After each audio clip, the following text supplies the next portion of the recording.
Welcome back, guys. I hope you enjoyed that little bit of Bling 182. I know a lot of you had a bit of a punk rock phase in high school.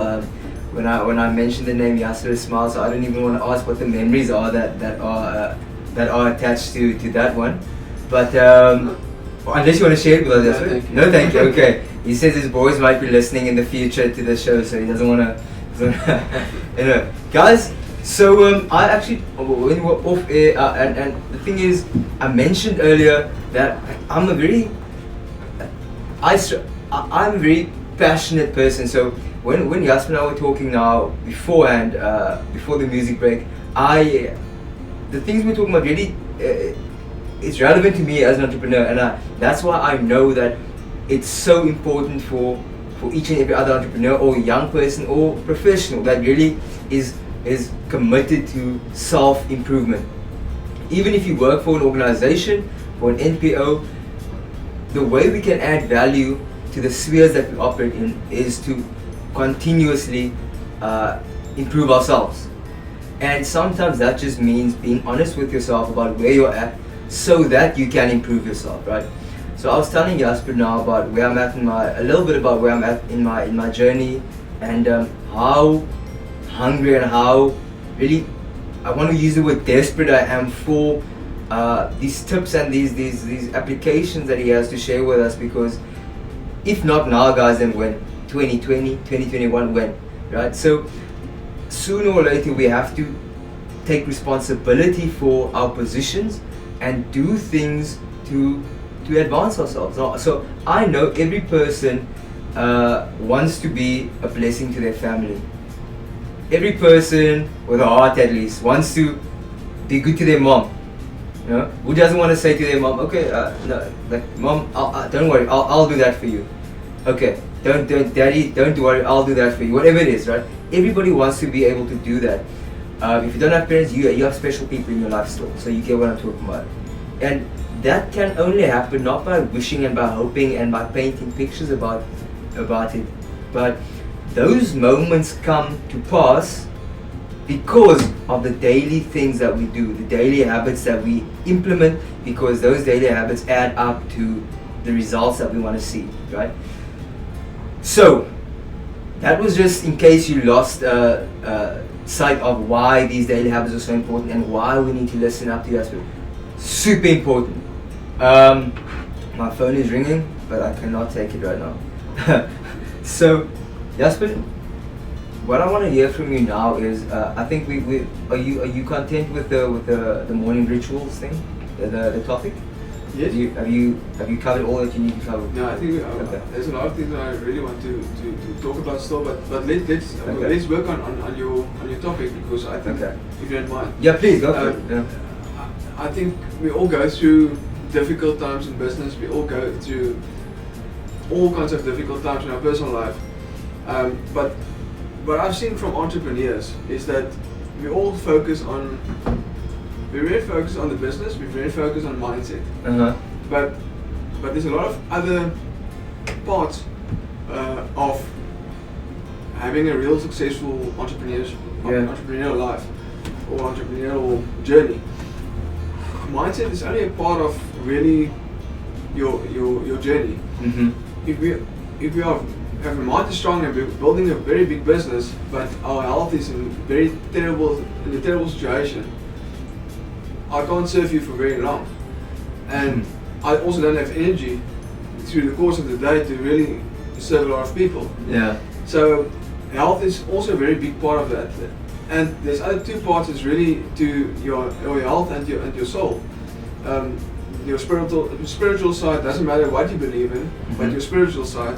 And also your health, like doing I do every morning, I write down at least 3 little points on gratitude, deliberate gratitude. So you do that every morning? Every single morning. And do they ever change, or are they the same thing? No, I think the important thing is not having, I believe you can't have greater things when you're not grateful for the small things. Okay. And we all forget about the small things. The small things can really be, and I say small, but it's not really small, but I have all my hands or all my feet. I have a good brain to process and being an entrepreneur. Yeah. And it's on all kinds of life. I'm really just focusing on being an entrepreneur. And so if I'm grateful for certain little things, a lot of mornings I'm just grateful for having a cup of coffee. Yeah. I'm grateful for waking up and my family's around me. I have healthy boys. But be grateful for the smaller things in your business, and the bigger things will come. And you will also, with using gratitude, you will be happy and you will be positive. Yeah. And going into the day being happy and positive and full of energy is a game changer for you, as being an entrepreneur in any case. Yeah. I love that. And I think that also comes back to the dopamine point, because if you, with every bit of gratification you give yourself, because gratitude sparks gratification, you dopamine hit, you feel okay. I'm actually doing this, right? I'm doing this. That's very important. That's actually cool. Tomorrow morning I'm gonna write down, I'm grateful for having an email address for my business. Right? Small things. Small thing. Because having a slot on the radio station. I remember a time where I started out my first business back in 2014.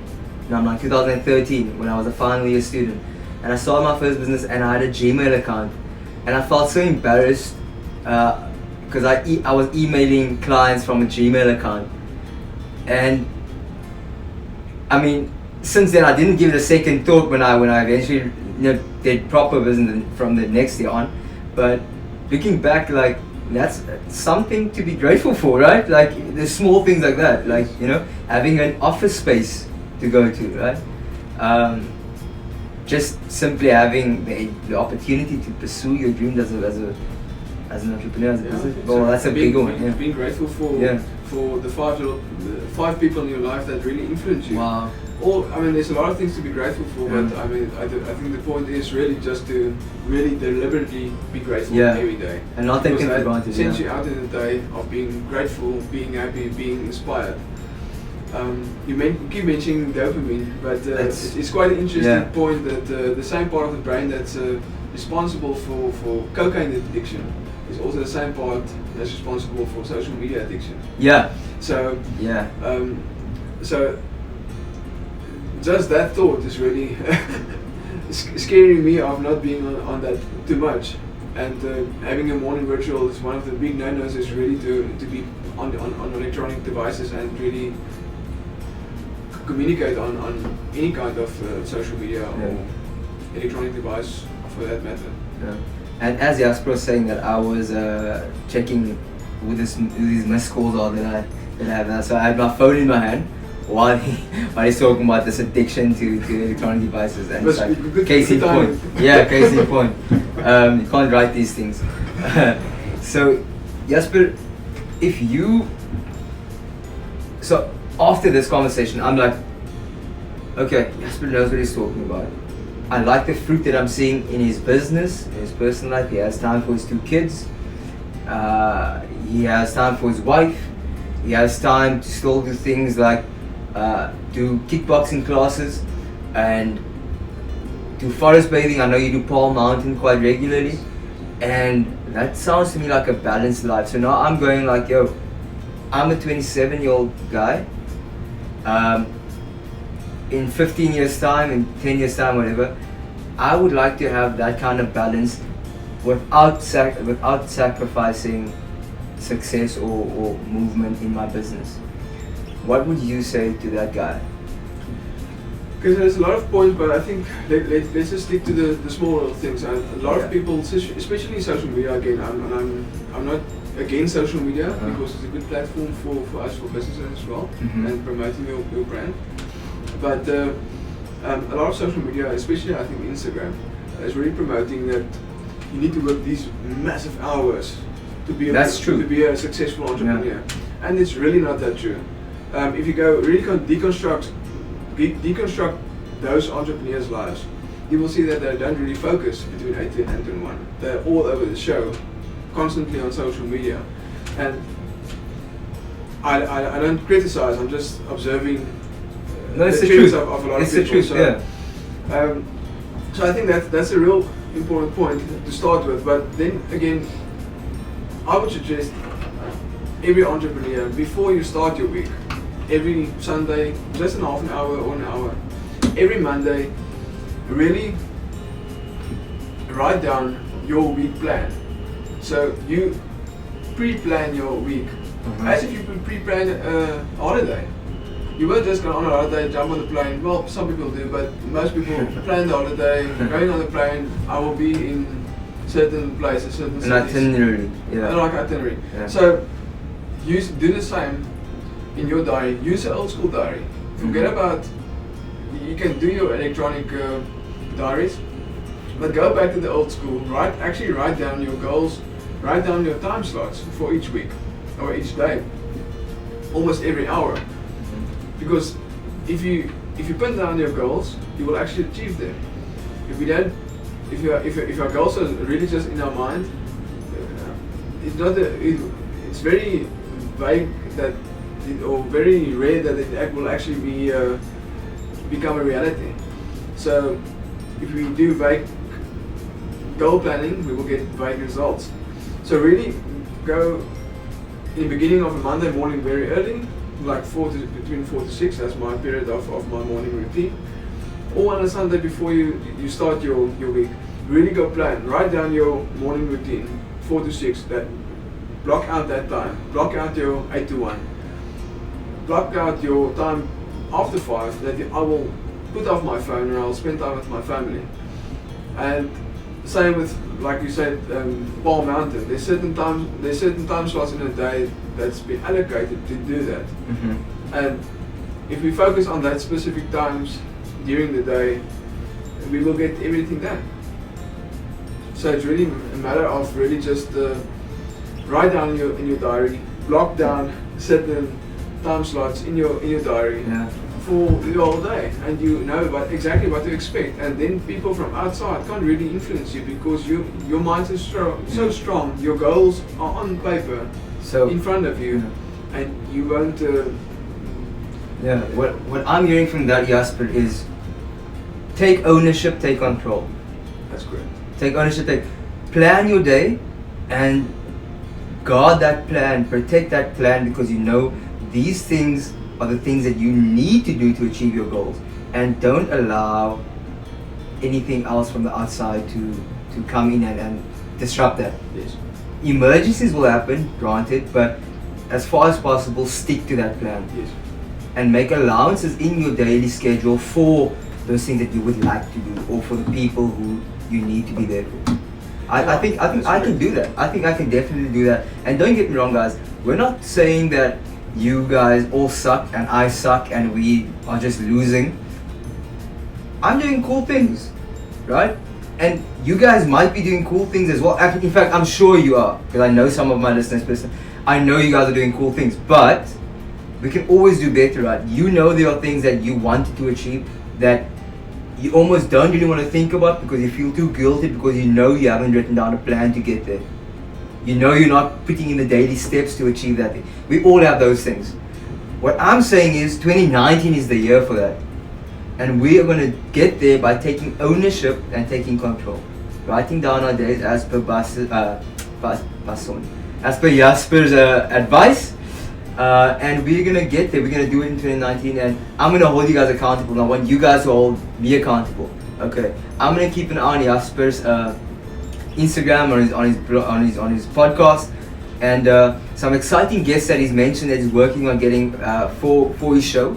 And if I don't see them coming on, I'm going to be messaging him and asking what's happening. I'm looking forward to seeing. I'm going to. Awesome. Because I want to see those interviews happen. Because I want to learn from them. Because those people are people who has kind of shaped the economy of South Africa in a big way. So. Hint, hint, nudge, nudge. So, I'm excited for you about that one.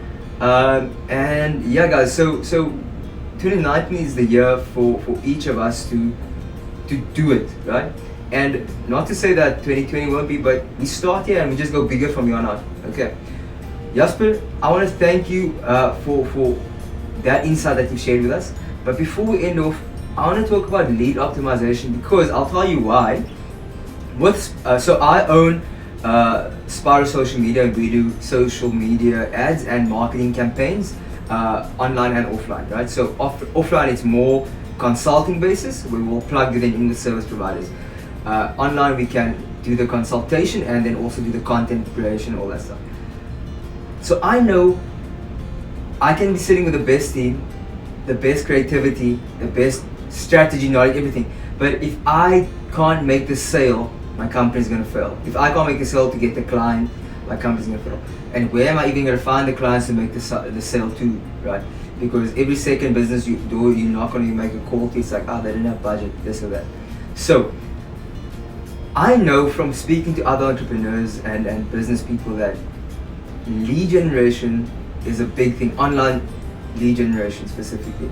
And that's what you guys do, right? So every business needs leads in order to grow, in order to thrive. So you guys are solving a big problem. Tell me about the company. Tell me about what are you guys getting up to? Any special packages out there that you guys are pushing for the new year? What's happening? So Lead Optimizer is really just a platform where we start creating niche market websites and to assist various businesses in all kinds of industries where we generate niche market business leads for specific clients. So and our success rate is pretty good in the sense of lead to sales ratio that's about 30%, and anybody that's in sales now that's a pretty high ratio.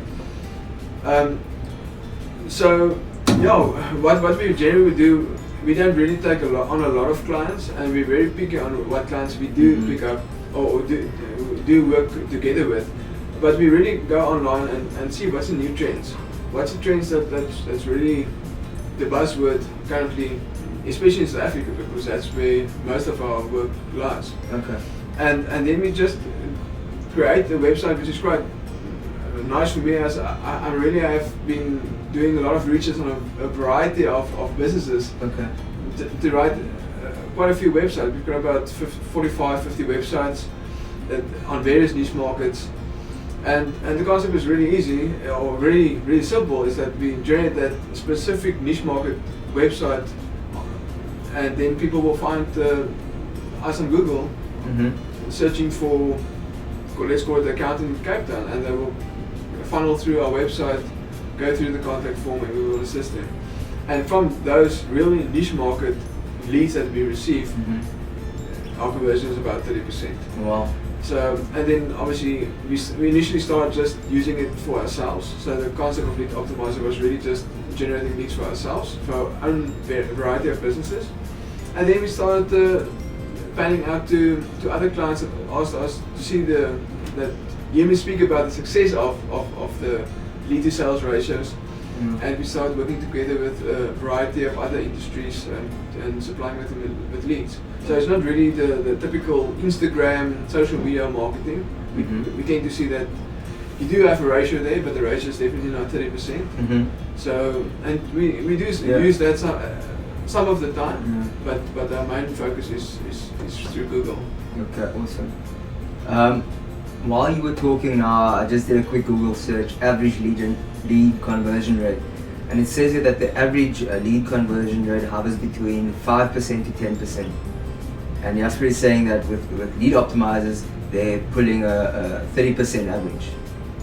Yeah, and there's a big reason behind that. I mean, if you look at the typical old school way of selling, it's cold calling. Yeah. And it's really the old way of doing that. On these websites that we produce, is really value content.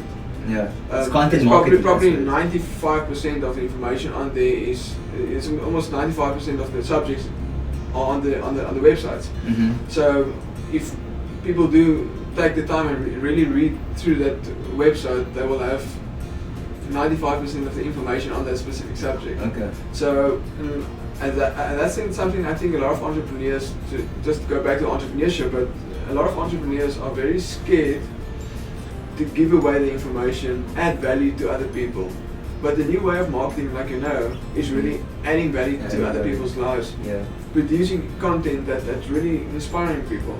And people will never some people will probably use that for their own benefit. But clients like the way of you just really give out information, really provide information, and that's the reason why Lead Optimizer also works, because we really give a lot of content away, but in return we receive a lot of leads. That's really niche market, and like the conversion rate you just read, it's really, I mean, there's a lot of people still buying leads from databases, wherever they get that. I mean, and see how many people phone you on a daily basis trying to sell stuff to you.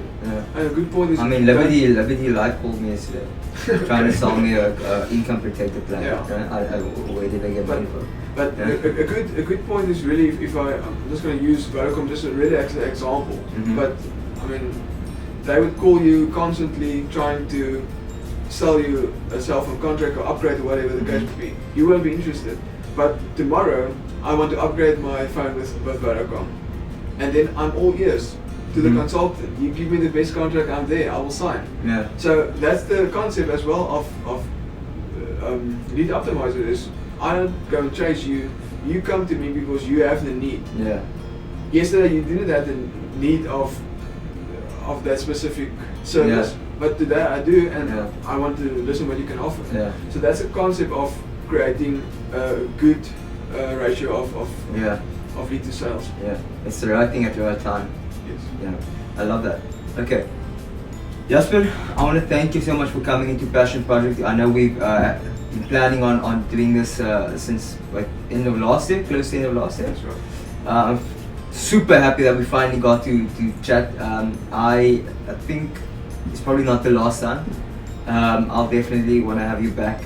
And I know your wife's done a book.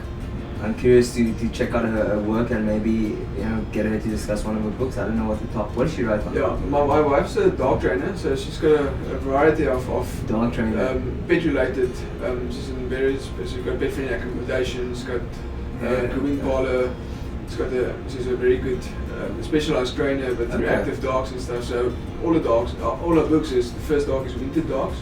It's mostly on huskies, or not mostly, it's primarily on huskies, and how to handle huskies. And a lot of people in South Africa do have huskies. They can't really. Which I don't know, it doesn't make sense really. Huh? Well, that's a point, another discussion. But that's, I mean, so that's the first topic, and then the second topic was really shaping your dog the positive way. And it's really working on trigger training, positive reinforcement training, rather than pull your dog all over the place. The pulling method is more fun though. Probably but the most effective way for future benefit for you and your dog's relationship is really to do that. But I'm talking as if I'm an expert. I was actually thinking, this guy is really Let's start the dog training now. Jasper, thank you so much. Thank you very much for having me. It was really a pleasure. Awesome. Guys, that was Jasper Basson. You guys can find him on Instagram at Jasper Basson. Jasper Basson. Just Jasper Basson. At Jasper Basson. Follow him. He posts his clips and then links to his podcasts whenever he does them. Sorry, if I just can interrupt. YouTube as well. It's actually a very good source of all the interviews that I've done and my own information. What's your YouTube channel? It's Jasper Basson Accounting, Tax and Habits. Jasper Basson Accounting, Tax and Habits. Find him on YouTube. And connect with the guy, fountain of insight and knowledge. And also, Lead Optimizer. If you have a business, if you want to have a business, but you need good clients, contact Jasper and his guys at Lead Optimizers. Work out a deal with them. I don't know. Make something happen, guys. Be smart. This is 2019, right? Get up, do it. Okay, this was Passion Project, the first one for the year. I had fun, guys. I hope you guys did as well. Show us some love on Instagram. Follow us. Let me know what you thought on Twitter. And also, I want to be a bit more active on Facebook this year, because I feel like a lot of people have access to the free Facebook with Vodacom. So whereas when they don't have access to Twitter, to Instagram and Twitter, they can always go on Facebook. And I want to hear from you guys, right? So we're gonna be a bit more active on Facebook. So get on there, guys. We will always respond. If it's not me, it will be Thomas. So yeah, have a good weekend, have a blessed weekend, and we'll see you guys right here on Passion Project next week. By the way, I'm gonna leave you guys with a song. It's this song from A Star Is Born, and I haven't been able to get the song out of my head. So Jasper, just for your information, usually Fridays we play like, just because it's weekend. I mean, I'm not a hardcore rap hip hop guy, but every Friday we play Kanye West. But today I'm gonna say goodbye to you guys with Shallow from by Lady Gaga and Bradley Cooper. I can't get the song out of my head. Anyway, guys, enjoy this song, and yeah, cheers for the last time. This is